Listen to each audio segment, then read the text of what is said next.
welcome back to Quants Worth Following. Today I have with me Jakub Polec, who is the head of Quant for Quant Journey. Jakub, I would love for you to just introduce yourself in your own words. Yeah, my pleasure. Thank you, Christina. So I'm Jakub Polec, as you said. I'm a quant by profession, but I see myself more like a physicist because I finished a physics. So because the physics basically lends on my life over the time.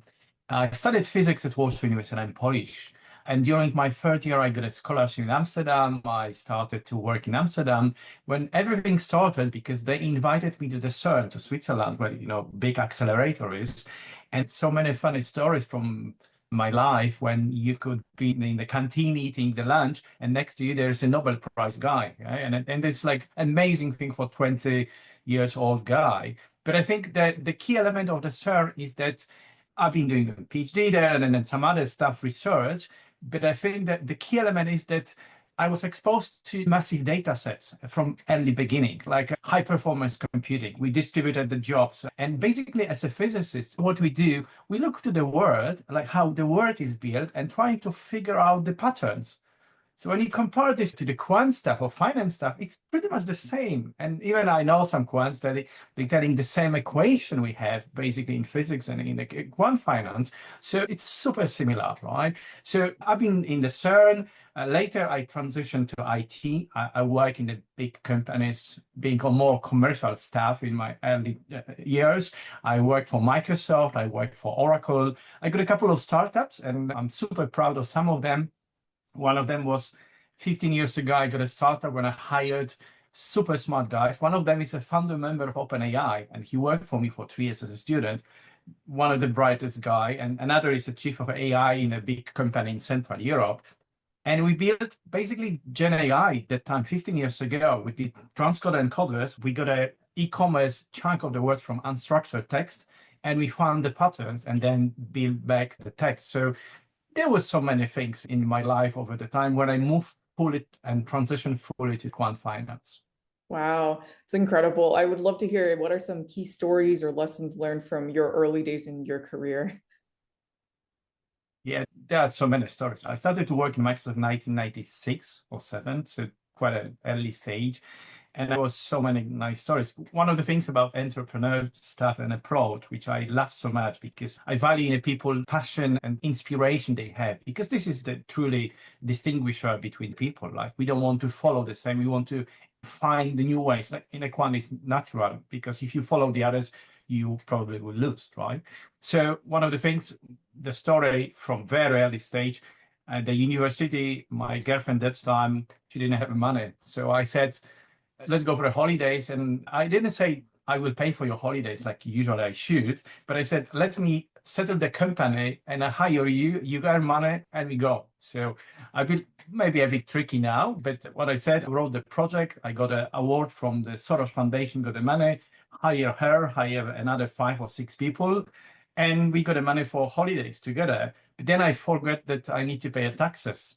So then 6 months later, I have to pay back everything from my pocket. So, but it's a lesson. And I think that's those many stories like that in a life are, even if you fail first, you shouldn't fail twice the same because it means you're not learning anything. And that's another story is that, I mean, another like advice on that is that we're learning all the time, right? And we need to try the things in a different way. And this comes with this physicist mindset, because in the physics, if you discover something, why to spend time on this? You need to discover something new and you need to change or modify, improve. And that worked for me over the years. Those are the kind of lessons that you would never learn in a classroom. I think just with life experience, you pick up on, and nothing can replace those experiences. So thanks for sharing. I'm curious, you spent over a decade at Oracle, and how has the industry evolved during your time there? That was a huge changes. And, Oracle or Microsoft are the IT companies and they sell a software or hardware, mostly software. What I found is that the biggest companies are constantly experimenting. They don't know what is this, how the market evolve. And it's like a big ship. When they move somewhere, they're going with all the people. But I think the biggest change was coming from on-prem to on-cloud. because it changed a lot. It's a tactical way of delivering the software, honestly, or solutions. But the key is that you can every day change something and that people use it over the cloud. I think this is from Scott McNealy from Sun Microsystems before. He was the first one telling this years back. But I think that the key is you can innovate all the time, and it comes with everything. And I think when you ask me what is like the key element in a human being, to be honest, it's innovation. This is how the world works. And that's a big change, I would say. I'm not a big guy like talking about IT system and things. That doesn't matter. At the end is what we value. And in a quant, how much money we generate, right? Because the rest is like, what is the rest, right? And if you are successful, you know what to do, you innovate, you build something new, you are successful because it's part of the game. The rest is just a tactical way of making these things. Absolutely. I'm curious now, how did you get into quant research? As a physicist, as a guy who worked with the data models and machine learning years back, before AI was interesting now and everyone is talking about AI, that was more years back, and work with super smart guys. I've been always like behind the scenes, building the systems. I work for some quants. I built some infrastructure as well, some AI models or machine learning models to be precise, doing the stuff to make things. And around 4 or 5 years ago, I decided to go full time on that. And we have a fund. We have also the quant development team based in Poland, Dubai, and Hong Kong. I'm based in Dubai for the last 15 years. This is basically the place when all the changes are happening much faster. And then it's like pushed to the boundaries, the challenges. So I moved like 4 or 5 years ago fully. We're building the Quant Journey. We're building the AI infrastructure for quants and hedge funds and prop offices. We already have a lot of customers using our infrastructure, but we're building. So that's what I'm trying to do. And moving is just a simple way, but always is like a vision, what you want to achieve, right? And we want to be the best solution infrastructure for all these quants to do the research, to find the strategies, to test strategies. Even now, our system's running like 1,000 backtests every day in a parallel containerized environment, using all the top technologies. And it's a journey. So we call it journey because it's never ends. We need to improve. We need to change every day. Wow, I noticed that you have a fund as well. Just curious what inspired you to start your own fund.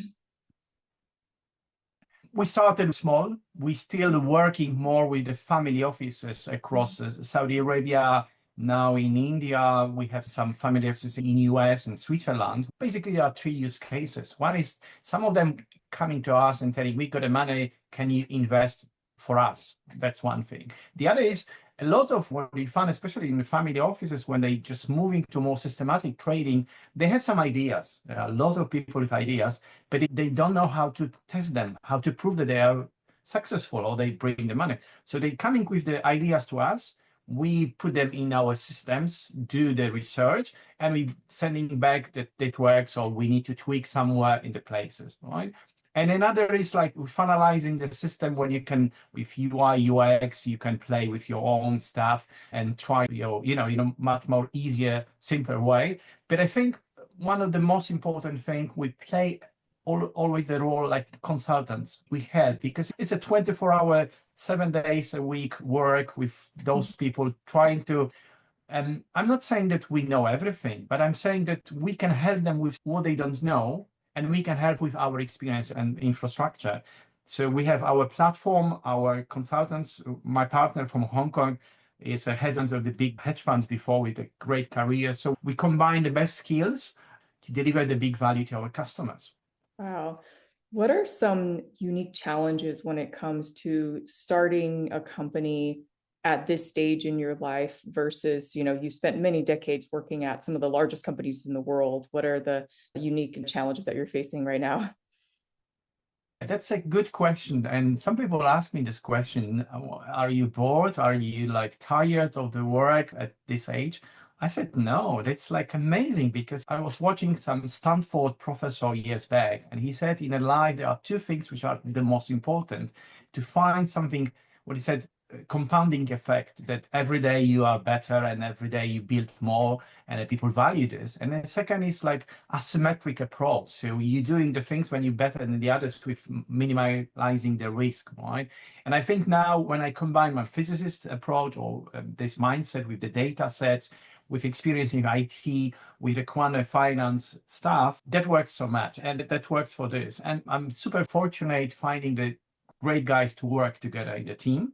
I always saying if they are smarter than you, they are in a good place. That's something said. If in a room you are the smartest, you should lead the room, right? So they are smarter than me, but together we build something which is truly amazing. And I have a passion because I said this at the beginning. I like just a passion. If you do something from the passion, you don't count the time. And yesterday I spoke with the guy from Japan, the big guy in the market.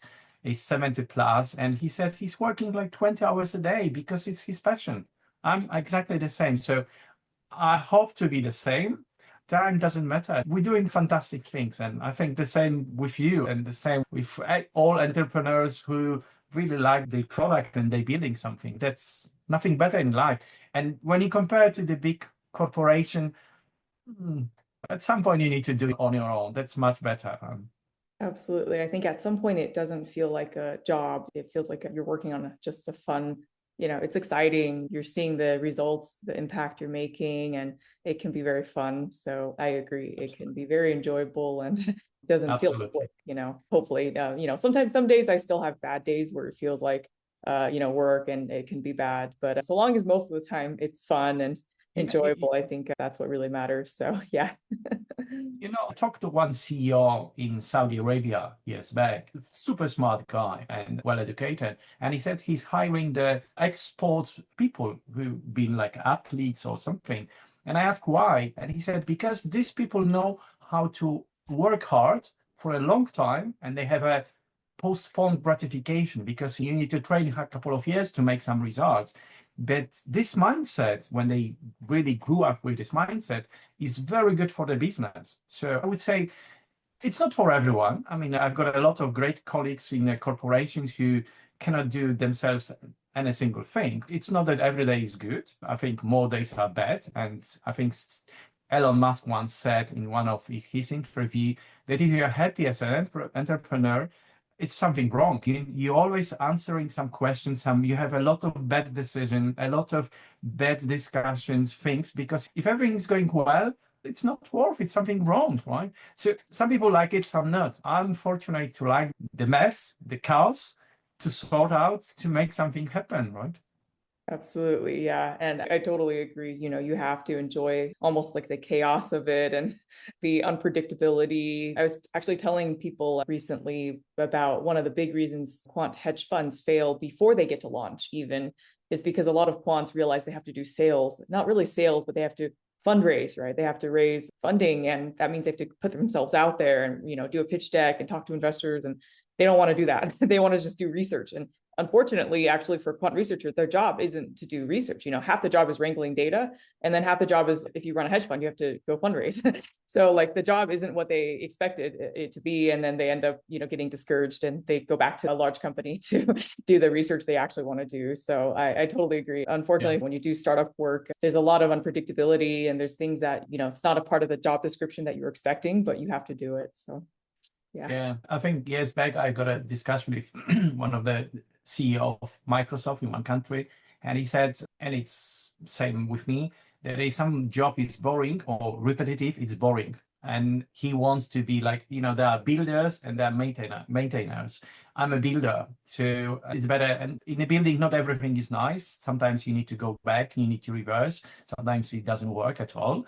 But this is part of this. And I think this is kind of mindset. So if you get this mindset, you should go. And that's nothing better, honestly, nothing better. Absolutely. I'm curious, in this journey you've had so far, have there been any surprises? I'm sure, you go into startup life expecting a certain lifestyle, a certain trajectory. And I'm curious, in these last couple of years that you've been working on all these ventures, what are some of the biggest surprises that you've encountered so far?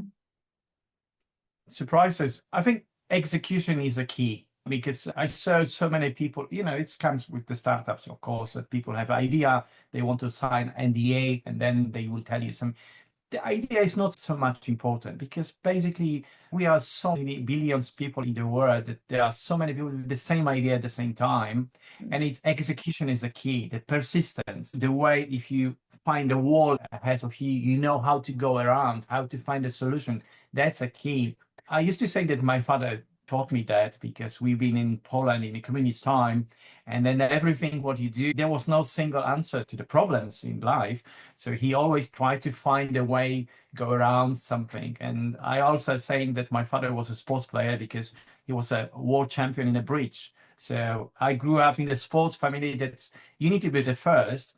And it's difficult to be the first in physics, even if you got the Nobel Prize. It's just 1 year. But this is kind of whatever you do with big passion. You want to be the best. You want to be the best systems, the best stuff. Even if you're second or third, you have this approach. So I think the surprise is that people talk more than execute, and building even like a mediocre product is better than not shipping anything. And then you can iterate, especially now in the cloud. Same with the strategies. Don't spend so many months on the super nice strategy because you can make more of them. You know, whether that's orthogonal and other stuff, what we can do. But it's like testing the market, trying to figure out, testing so many things. That's why we have this 1,000 backtester running in parallel with our systems, and our customers run this on our framework because you don't know this. I mean, there is so many things you may not understand or even be aware of. So once you start this, then you iterate and go to something. And then, in this world, in this business, something can stop working within the day, and then you need to go another. So I think this continuous surprise is that people want a simple gratification, super fast, go to the big minutes, right? But this is learning process, and the beauty is this learning and the approach how to change every day, learn more, and so that's the big surprise, because my understanding is that people want to faster, and that is kind of emotional resilience. They matters more than the raw intelligence. If I'm not wrong, Charlie Munger once said that if you're super smart, you will lose on the market because you'll try to overcomplicate. So I'm saying that it's nice to be smart, but it's also be pragmatic with approach and learning all the time. It's better than just to be super smart at the beginning and don't do anything. So I think that's the biggest surprises in what I found in the market.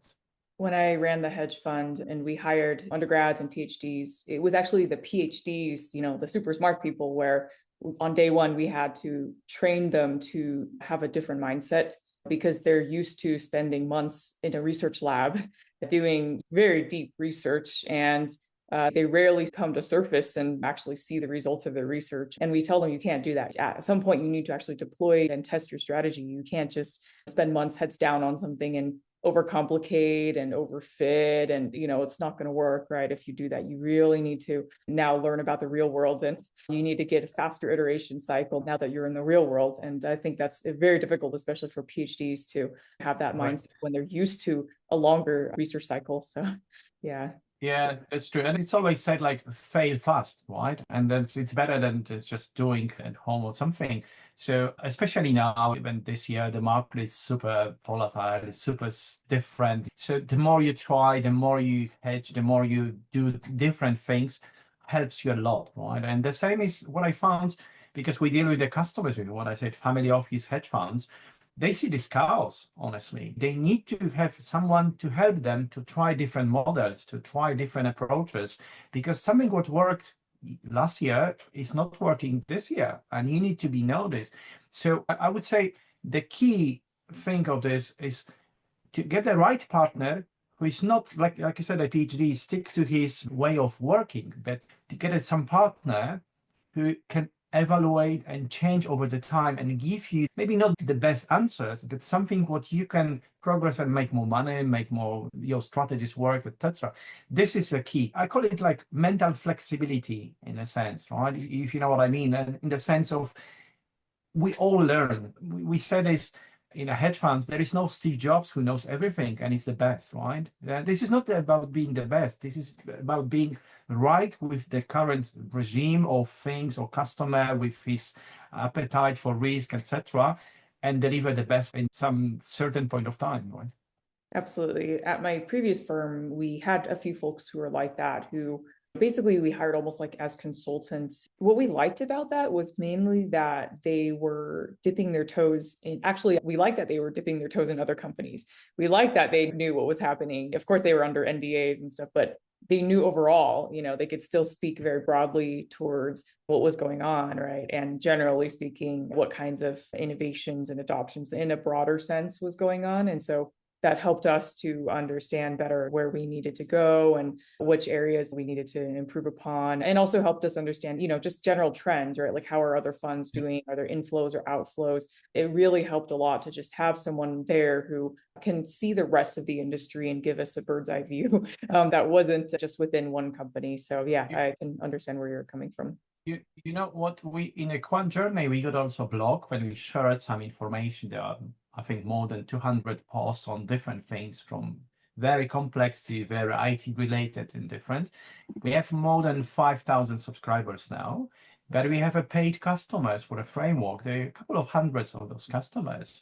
And what I used to do from very early days, I have an onboarding course with pretty much everyone. And it's like from half an hour to even 2 hours.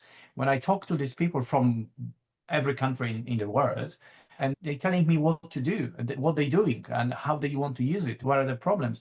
So I'm seeing a lot of quants or ex-quants from ex-companies, some ex-hedge funds or prop offices. I see a lot of retail investors who want to go to the systematic.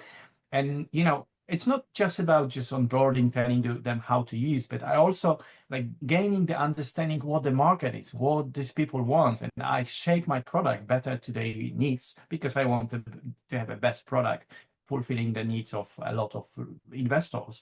But it's an amazing thing how I see so many people struggling with finding infrastructure. This is honestly because there are so many like backtesters in the market, even publicly available on the open source, but they're super simple. And then when you go to the training, you know that if something is simple, you probably cannot make money out of this, right? So you need to spend more time on that. You need to iterate, you need to do the things. And this is where we're going to a Quant Journey, delivering this infrastructure.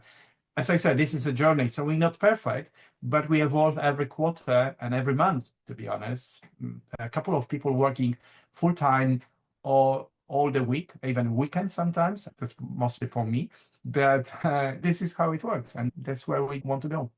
Amazing. And one final question for you. What advice would you have for aspiring quants and aspiring entrepreneurs? I think there are two things. One is just make the homework, so master the basic, because if you don't know the basic, I mean, that you will end up with nothing, right? And I think the key element is to have a fun, to have a passion to do that, because I can't push anyone to do this. It comes from your side, from internal, your mindset, right? I think that the advice be build your own tools as soon as possible, protect your kind of independence. I mean, it's choose what you like because everyone has a different style. So my advice, don't follow the others, try your own style, build your own tools, and master the basic just to progress every day. And what I said is a compounding effect. So every day, every week, try to be better than the others, be closer to what your vision is, right? Absolutely. Thank you so much, Jakub, for being with us here today. Everyone, please check out Quant Journey. It's an amazing newsletter that I've really enjoyed reading as well. So thanks again, and I hope everyone takes care and have a wonderful day. Bye, guys. Thank you so much.